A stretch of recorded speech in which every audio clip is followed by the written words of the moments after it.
Praise the lord.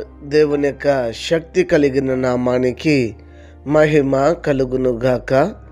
ఈరోజు దేవుని యొక్క వాగ్దానము మీకా గ్రంథము 4వ అధ్యాయము 4వ వచనము.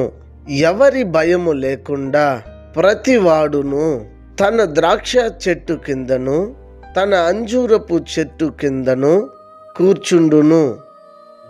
సైన్యములకు అధిపతియగు యెహోవా మాట ఇచ్చి ఉన్నాడు అని ఇక్కడ రాయబడి ఉంటున్నది. ఈ దినము దేవుని యొక్క వాగ్దానాన్ని ఈ ఉదయకాల సమయమందు వింటున్నటువంటి ప్రియ దైవ జనాంగమా, ఒకసారి మీరు గమనించండి. ఇన్ని రోజులు భయపడుతూ ఉన్నారేమో, ఇన్ని రోజులు బాధపడుతూ ఉన్నారేమో, ఏమైపోతామో, ఏం జరగబోతుందో అని చెప్పి చింతిస్తూ ఉన్నారేమో.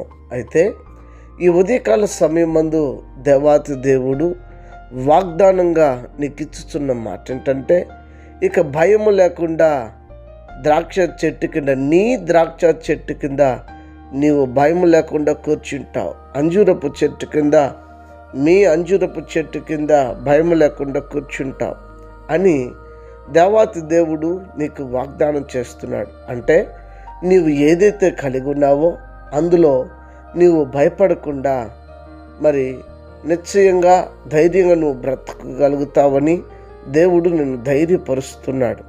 నీకు కలిగి ఉన్నటువంటి పరిస్థితిని చూసి అధైర్యపడకుండా దేవాతి దేవుడు వాగ్దానం ఇచ్చాడు కాబట్టి ధైర్యం తెచ్చుకొని ముందుకు కొనసాగుదాం. దైవాశీర్వాదములను మరి మనము పొందుకున్నట్లు దేవుని యొక్క సమ్ముఖంలో మరి ప్రార్థనతో మరి ఈ దినాన్ని ప్రారంభిద్దామా? ప్రార్థన చేసుకుందామా? ప్రార్థన.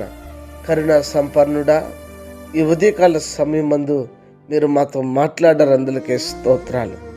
భయపడొద్దు, ధైర్యంగా ఉండు. ఇదిగో ద్రాక్ష చెట్టు కింద నువ్వు నిర్భయంగా కూర్చో అని చెప్పావు. మరి ధైర్యపరిచిన మాట కొరకే స్తోత్రం. ఈ దినం అధైర్యం చేత ఉన్న వారికి ధైర్యాన్ని ఇచ్చారు, అందులకే స్తోత్రాలు.